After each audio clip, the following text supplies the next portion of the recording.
Oh ya, kan kamu termasuk baru ya, maksudnya dari 2019 sampai sekarang gitu. Gimana sih cara beradaptasi gitu ya dengan orang-orang di sana gitu? Pastinya kan awal-awal kayak canggung lah, gimana lah gitu kan untuk mingle sama mereka. Apakah orang-orang Jerman itu se-friendly kita atau apakah mereka itu terlalu jaim gitu ya, nggak mau nanya duluan atau apa? Cerita dong.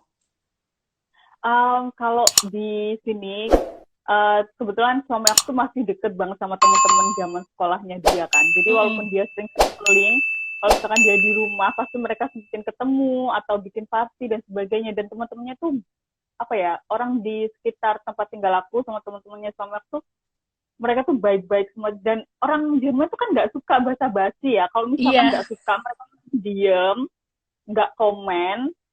Eh, Apalagi soal fisik itu apa ya, orang Jerman terkenal nggak body shaming, ya pasti ada lah beberapa orang yang tapi iya, cuman kan menurutnya sedikit lah coba, ya. tapi Mm-mm. cuman mayoritas mereka tuh nggak komen sama sekali kalau misalkan menurut mereka, ih kamu kurus banget, ih kamu gendut banget, kamu gini-gini, enggak.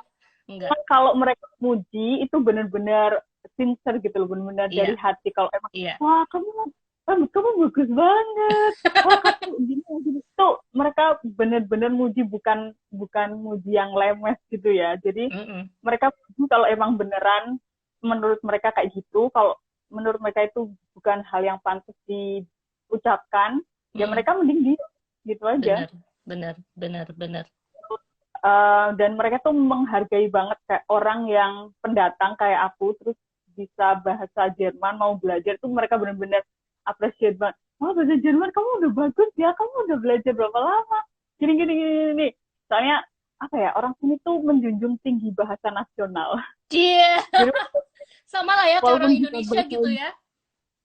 walaupun bisa bahasa Inggris, mereka tuh nggak terlalu pakai bahasa Inggris gitu, kecuali kalau di Mm-mm. kota. Cuman ya, eh kalau mungkin beda juga ya kalau hidup di tengah kota besar sama di daerah pinggiran kota kayak aku tuh kadang emang beda banget perlakuan orang-orangnya.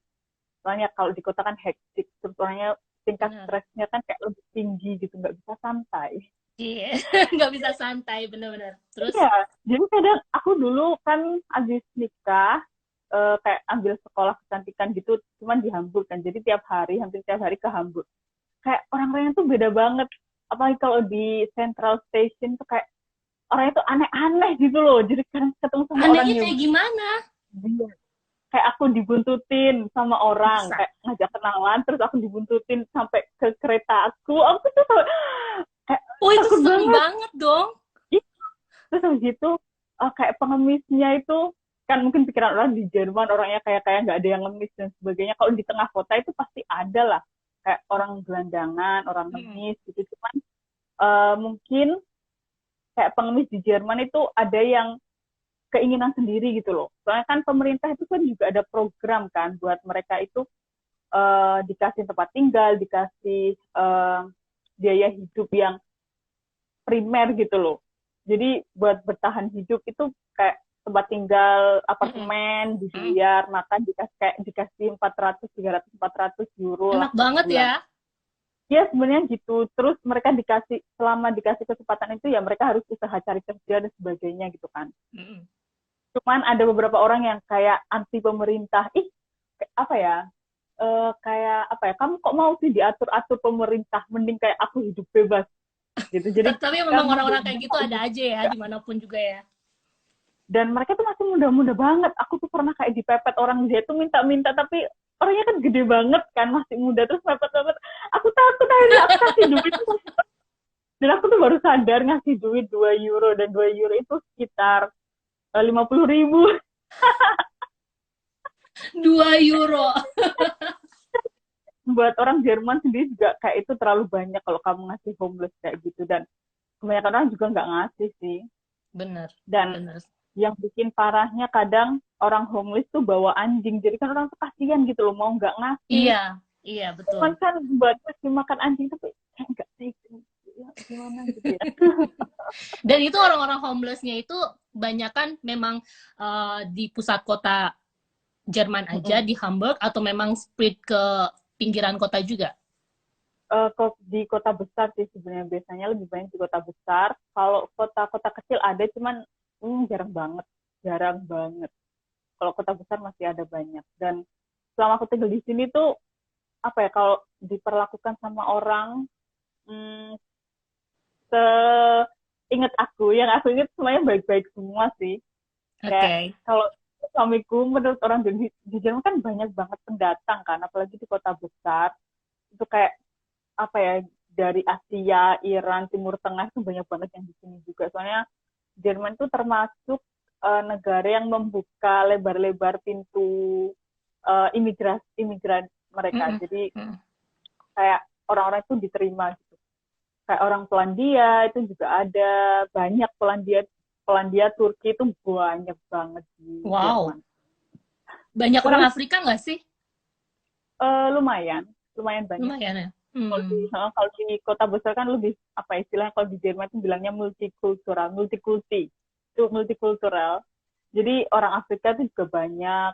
Terus di Afrika itu juga ada salah satu temen aku, nggak temen sih, orang yang aku kenal. Dia tuh dulu masa kecilnya, orang Jerman, masa kecilnya di Afrika, di Kenya atau bukan Kenya sih, pokoknya di Afrika. Mm-mm. Mm-mm. Itu ada komunitas orang Jermannya gitu di sana. Jadi di sini orang Oh, Afrika juga. Jadi ya kalau kata suamiku, kebanyakan orang Jerman itu ya adalah yang rasis, ada yang nggak suka, pro sama kontra sama imigran. Soalnya kan kadang imigran itu ada yang nggak mau belajar bahasa Jerman. Mereka mau mm-mm. kerja di sini, tapi kenapa nggak mau belajar bahasa Jerman? Masa kita yang harus Aneh ya? kayak ngasih, tapi aku harus ngomong kayak, kamu tuh gimana kamu nggak mau belajar bahasa Iya kita, kayak iyalah, gitu. betul. Yang orang yang nggak suka imigran tuh yang alasannya mungkin dari situ. Terus Mm-mm. kadang tuh nggak mau taat aturan kayak buang sampah sembarangan dan sebagainya. Orang Jerman kan Oke, itu soal sampah itu dari rumah udah dipilah-pilah banget kan. benar-benar. Aku lihat waktu aku jalan-jalan sama suami aku ke Hamburg tuh ada beberapa orang yang kayak buang tisu itu di keranjang sepeda orang yang lagi party itu kan, kayak apa nih, padahal tempat sampah di mana-mana. Jadi kadang yang bikin jengkel tuh kayak gitu. Jadi mereka tuh membawa kebiasaan buruk mereka di negara Betul. mereka, Mm-mm. mereka ke Jerman. Jadi banyak orang yang nggak suka gitu. Nggak banyak sih ya, pro kontra pasti ada lah. Benar-benar. Cuman kata suamiku gini, cuman kalau orang Jerman itu kebanyakan sama imigran Asia, mereka tuh apa ya, seneng gitu loh. Saya orang Asia itu katanya apa ya, adorable. Saya kecil-kecil, terus Adorable. iya, kecil-kecil terus cute, terus ngomong bahasa Jermannya itu lucu. Jadi mereka Lucu tuh aksennya kebanyakan ya, karena setiap... Mm-mm. jadi kayak imigran favorit gitu. Nah, ngomong-ngomong kan kamu suka apa namanya, pergi ke Hamburg juga kan? Itu kebanyakan kamu tuh naik transportasi umum kalau nggak sama suami, atau memang nyetir sendiri, atau gimana sih transportasi di sana? Bisa pakai transportasi umum di sini. Mm-mm. Transportasi umumnya itu kan gampang banget, kayak apa ya, nggak terlalu banyak pilihan gitu loh. Mungkin ada Oke. 2 atau 3 lah perusahaannya, dan ada yang dipegang pemerintah kalau nggak salah. Jadi aku bisa pakai aplikasi kalau misalkan mau ke kota ini, Mm-mm. pakai kalau di sini tuh sebutannya HVV, yang biasanya aku pakai itu HFF. Cuman kalau di Jawa kan F itu kan V, HVV. Kalau bahasa Jerman kan V kan. Jadi perusahaan itu ada aplikasinya. Kalau misalkan aku tinggal masukin aja ke aplikasi aku mau kemana kemana kemana, nanti muncul opsinya semua, terus bisa langsung beli tiketnya di aplikasi juga. Jadi gampang banget. Kayak nggak mungkin nyasar lah. Oh gitu. Soalnya gampang banget. Terus bener-bener tepat waktu. Jadi nggak kita nggak harus nunggu terus bisnya ngetem gitu, nggak ada lah yang Nggak ngetem ada ngetem ya. gitu. Keren, keren, Cuma keren. stop di halte 1 menit udah jalan gitu. Udah jalan. Cuman karena aku tinggal di desa, jadi bus itu jarang, mungkin 1 jam sekali. Jadi sekarang masih aku juga mau bikin SIM biar lebih gampang. Soalnya kalau tinggal di kota besar sih bis kayak 5 menit sekali, 10 menit sekali. Jadi gampang, kadang nggak perlu SIM juga. Aku ada teman Mm-mm. yang tinggal di Bur, itu dia nggak punya SIM sampai sekarang. Soalnya parkiran kan susah juga kan kalau di tengah Mm, kota. Terus bis pasti ada, terus bisa beli kartu bulanan itu lebih murah. mm-mm. Jadi nggak perlu bikin SIM dia. Kalau aku perlu banget bikin SIM. Pastilah. Emang nggak bisa Hmm. pakai SIM internasional? Eh, Kalau SIM Indonesia itu kayaknya belum bisa diakui di Jerman. Oh masa? Oh ya ampun, Jadi sian banget kita ya. Jerman itu apa ya, penuh aturan banget dan Mm-mm, aturannya itu ketat banget. Jadi kalau mau bikin SIM kita harus ke sekolah mengemudi dulu. Itu ada sekolah teorinya dulu, mm-mm, terus mm-mm. ada kelas prakteknya. Dan itu mahal banget. Harus nabung dulu dari sekarang berarti. Iya, super mahal. Jadi kadang kayak remaja-remaja di Jerman Mm. itu dari dia lahir itu sama kakek neneknya itu kayak dibukain tabungan buat bikin SIM nanti kalau dia udah remaja, kalau dia udah Oh, umur 19. Itu soalnya emang mahal banget, rata-rata seriusan. bisa 4.000 euro kali. Sekitar 50 juta, 60 juta gitu. Ya, 50 juta. Itu sih gila banget. Dan Mahalnya itu tergantung kebangetan, sumpah.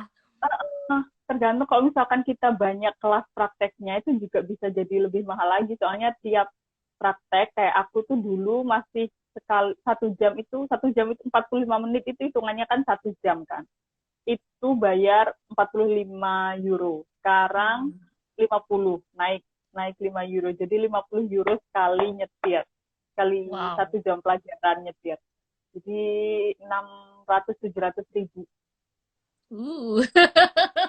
Lumayan ya. Keba banget. banget. Cuman kalau udah dapet SIM, nggak kalau di Australia SIM-nya harus diperbarui tiap 5 tahun nggak sih Kak? Ya. Gue masih belum punya SIM. Belum belum Kalau nyoba. kalau di kamu Iya, udah punya SIM, ya itu selamanya nggak perlu diperbarui. Kalau di Indonesia kan 5 tahun sekali iya. diperbarui, 5 tahun Mm-mm. sekali perpanjang, 5 tahun Kayaknya sekali sama perpanjang. sih 5 tahun sekali mungkin ya kayaknya ya. Soalnya nanti juga mungkin aku mungkin nggak tahun ini tahun ya setelah pandemi kelar lah kepikiran sih Mm-mm, pengen nyetir sendiri pengen cuman ya sejauh ini sih gue kalau kemana-mana masih bisa pakai transportasi umum gitu. mm-mm. Cuman kalau di sini udah dapet SIM ya udah itu nggak perlu perpanjang-perpanjang lagi. Jadi setelah dapet SIM itu 2 tahun masa percobaan kalau nggak salah. Jadi selama kamu nggak bikin masalah itu masa percobaannya berhenti. Wow. Oh udah selesai. Terus kalau misalkan bikin kesalahan itu dihitung poin gitu sama pemerintahnya itu sama polisi lalu lintas. Jadi kalau Polisi misalkan kamu menerobos lampu merah itu poinnya tinggi banget bahkan bisa kecabut punya. Jadi pasti. uh, kayak terlalu cepet nyetirnya terlalu di area 50 Mm-mm. kilometer per jam nyetir 70 80 kalau kena kamera kena blitz itu bisa jadi SIM-nya dicabut 1 bulan atau 2 bulan kayak gitu loh. Cuman nggak ada yang perpanjang itu nggak ada. Itulah ya. Wah, wah, wah, Susah. wah. Nah, tadi kan gue belum nanya nih, dirimu kan udah nikah segala macam, ketemu sama suami di mana, Say?